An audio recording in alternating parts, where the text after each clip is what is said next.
Assalamualaikum warahmatullahi wabarakatuh. Perkenalkan, nama saya Cahizandini Putri dengan NPM 2108260218, angkatan 21 dari kelas B. Di sini saya akan menjelaskan topik kuliah dari blok Dermato, yaitu dermatitis kontak iritan. Yang pertama, itu ada definisi. Jadi dermatitis kontak iritan ini merupakan reaksi peradangan kulit non-imunologik, yang dimana ini terjadinya kerusakan kulit langsung tanpa didahului proses pengenalan atau sensitisasi. Terus jadi penyebab dari dermatitis kontak iritan ini ada beberapa hal, ada dari bahan pelarut, dari deterjen, dari minyak pelumas atau asam alkali, bisa juga serbuk kayu, bahan abrasif, bisa juga dari larutan garam konsentrat sama bahan kimia lain. Terus ini faktor resiko dari dermatitis kontak iritan ini ada faktor resiko endogen sama faktor resiko eksogen. Nah, kalau dia endogen, dia itu bisa jadi genetik, jenis kelamin, umur, terus etnis, atau juga bisa jadi ada riwayat atopi dan juga lokasi dari kulit yang terkena.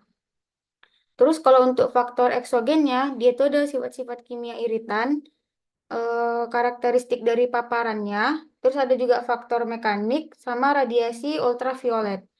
Nah, untuk klasifikasi dari dermatitis kontak iritan ini ada DKI akut, yang dimana DKI akut ini contohnya dari larutan asam sulfat dan asam hidroklorid atau asam basa kuat.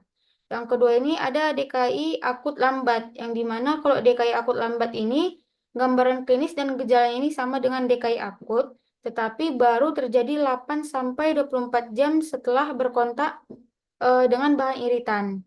Terus ada juga DKI kronik kumulatif, yang dimana dermatitis kontak ini yang paling sering terjadi. Sebagai penyebabnya ialah kontak yang berulang dengan iritan lemah. Contohnya iritan lemah itu ada deterjen sama sabun, pelarut sama bisa jadi juga air. Terus kalau dia yang reaksi dari iritan, dia ini maksudnya ini merupakan dermatitis kontak iritan yang subklinis, yang dimana seseorang ini bisa terpajan dengan pekerjaan yang basah dalam beberapa bulan. Terus ada juga DKI non erimatos, di mana kalau di DKI non erimatosa ini merupakan bentuk subklinis dari DKI yang ditandai dengan perubahan fungsi sawar atau stratum corneumnya. Terus yang terakhir ada DKI subjektif. Yang dimana DKI subjektif ini pasien ini merasa seperti tersengat atau pedih, terus ada terasa terbakar setelah berkontak dengan bahan kimia tertentu, misalnya asam laktat. Nah, terus untuk cara menegakkan untuk patofisiologinya, di sini dia pertama itu adanya iritan yang masuk masuk ke membran lemak keratinosit. Setelah itu terjadilah menembus dia ke sel dan merusak lisosom atau mitokondria atau komponen inti di sel. Terus terjadilah fosfolipase aktif dan mengeluarkan asam arakidonat.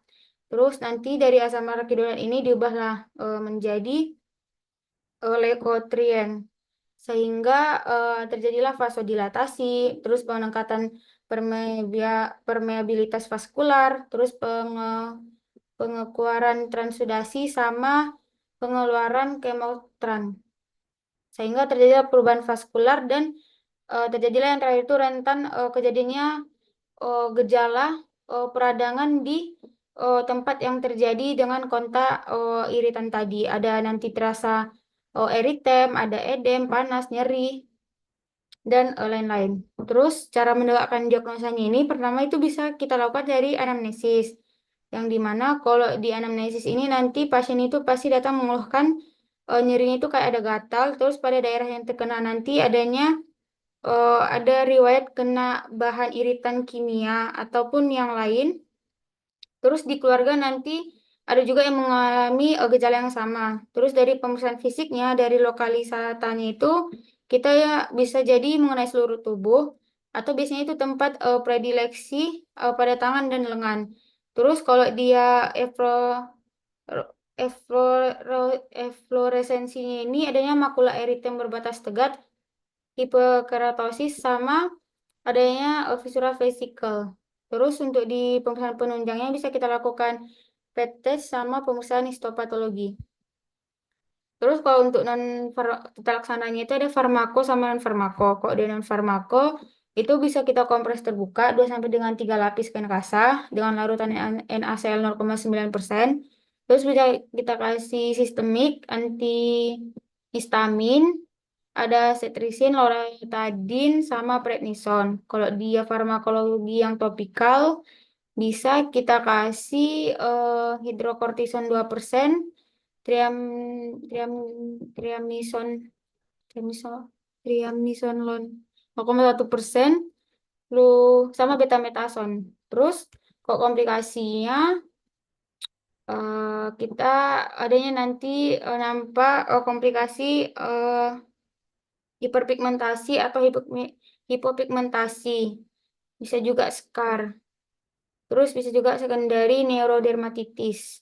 Terus untuk prognosis umumnya ini baik, tapi sejauh bahan kontaknya dapat disingkirkan, bila bahan iritan yang menjadi penyebab dermatitis tersebut tidak dapat disingkirkan dengan sempurna, maka prognosisnya kurang baik.